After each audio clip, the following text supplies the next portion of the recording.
आपका स्वागत है हमारे चैनल में। आइए जानते हैं बिहार के शिक्षकों के लिए क्या खबर आ रही है। कोरोना महामारी के कारण देश भर में स्कूल, कॉलेज, विश्वविद्यालय 16 मार्च से ही बंद चल रहे हैं। अब केंद्र सरकार ने 15 अक्टूबर से इन्हें क्रमिक तरीके से पुनः खोलने की मंजूरी दे दी है, लेकिन लगभग सभी राज्य इस महीने स्कूल खोलने के मूड में नहीं दिख रहे हैं। पश्चिम बंगाल, महाराष्ट्र, गुजरात समेत कई राज्य तो दीपावली के बाद ही इस बारे में सोचना चाहते हैं। दीपावली इस साल 14 नवंबर को पड़ रही है। केंद्र की ओर से जारी दिशा निर्देशों में शिक्षण संस्थानों को पुनः खोलने का अंतिम निर्णय राज्यों और केंद्र शासित प्रदेशों पर छोड़ा गया है। कुछ राज्य ने 9वीं से 12वीं तक के छात्रों के लिए स्कूलों को सीमित स्तर पर खोला है या खोलने की तैयारी कर रहे हैं। दिल्ली सरकार ने स्कूलों को 31 अक्टूबर तक बंद रखने का फैसला किया है।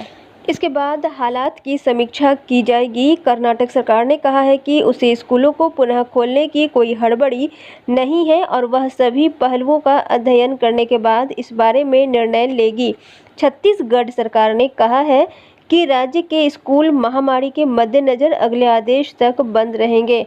महाराष्ट्र के उप मुख्यमंत्री अजित पवार ने कहा है कि दीपावली के बाद मुख्यमंत्री उद्धव ठाकरे हालात का आकलन करेंगे, उसके बाद कोई फैसला लेंगे। गुजरात सरकार का भी ऐसा ही मत है। राज्य शिक्षा विभाग के सचिव विनोद राव ने कहा है कि दीपावली की छुट्टियां बीतने के बाद कोरोना संक्रमण संबंधी हालात का आकलन कर स्कूल फिर से खोलने पर विचार किया जाएगा। वहीं पश्चिम बंगाल के मुख्यमंत्री ममता बनर्जी ने कहा है कि स्कूलों को फिर से खोलने पर फैसला मध्य नवंबर के बाद लिया जाएगा।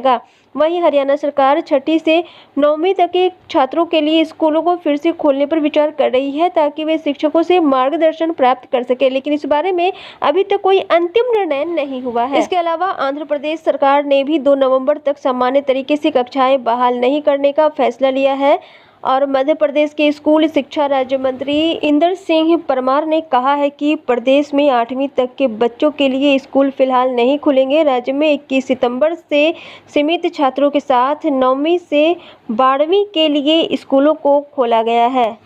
इसके साथ ही केंद्रीय स्वास्थ्य मंत्री हर्षवर्धन ने लोगों को आगाह किया है कि ठंड के मौसम और त्योहारों के दौरान कोरोना संक्रमण बढ़ सकता है। ऐसे में यदि लोग त्योहार मनाने के लिए भीड़ एकत्र करते हैं तो हम एक बड़ी मुसीबत में पड़ सकते हैं। उन्होंने लोगों से भीड़ से दूर रहने का आग्रह किया है। उन्होंने कहा है कि मेला और पंडालों में जाने के बजाय घर में ही अपने प्रियजनों के साथ उत्सवों का आनंद लें।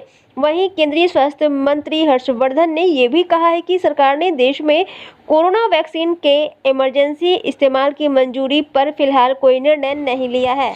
इसकी अनुमति देने के लिए सुरक्षा और प्रभाव संबंधी पर्याप्त आंकड़ों की जरूरत होगी। इसके आधार पर ही कोई फैसला लिया जा सकता है और ये भी कहा है कि कोरोना का पता लगाने के लिए फेलुदा पेपर स्ट्रिप जांच अगले कुछ हफ्ते में शुरू की जा सकती है। इधर लखनऊ उत्तर प्रदेश सरकार ने घोषणा की है कि 9वीं से 12वीं तक की कक्षाओं को विद्यार्थियों के लिए 19 अक्टूबर से पुनः खोले जा सकेंगे। उत्तर प्रदेश के उप मुख्यमंत्री दिनेश शर्मा ने कहा है कि शारीरिक दूरी के पालन के लिए कक्षाएं पालियों में होंगी। छात्रों को अपने अभिभावकों की लिखित अनुमति जमा करनी होगी।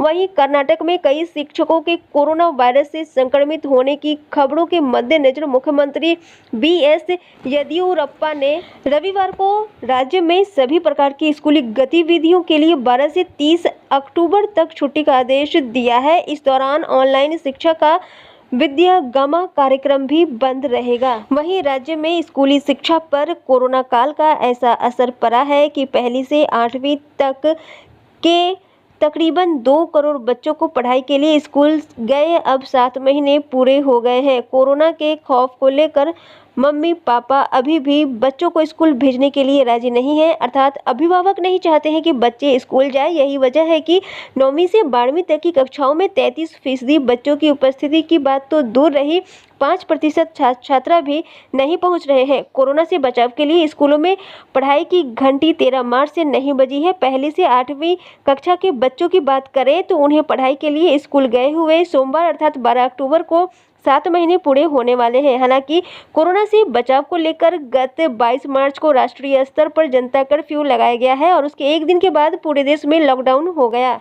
लेकिन राज्य सरकार द्वारा एहतियात के तौर पर उसके पहले 13 मार्च से ही सभी कोटि के स्कूल, कॉलेज सहित तमाम शिक्षण संस्थान बंद कर दिए गए। सरकारी स्कूलों की बात करें तो गत मार्च माह के अंतिम हफ्ते में पहली से 8वीं कक्षा के छात्र छात्राओं की मूल्यांकन और वार्षिक परीक्षा होनी थी, ताकि 1 अप्रैल से शुरू होने वाले नए शैक्षिक सत्र में अगली कक्षाओं में बच्चे जा सके। इसी प्रकार अगली कक्षा में जाने वाले 9वीं और 11वीं कक्षा के छात्र छात्राओं को भी वार्षिक परीक्षा होनी थी, लेकिन परीक्षाएं नहीं हुई, कक्षाएं नहीं लगी।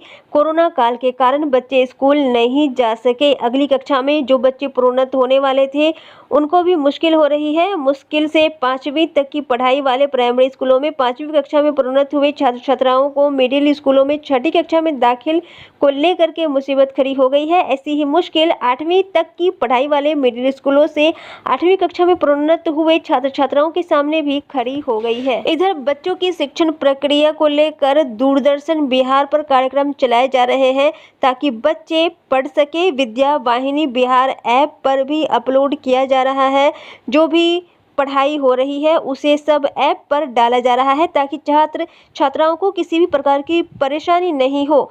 जिनके घरों में स्मार्टफोन नहीं है उनके लिए दूरदर्शन पर कार्यक्रम चलाए जा रहे हैं। दूरदर्शन बिहार पर कार्यक्रमों का प्रसारण हो रहा है।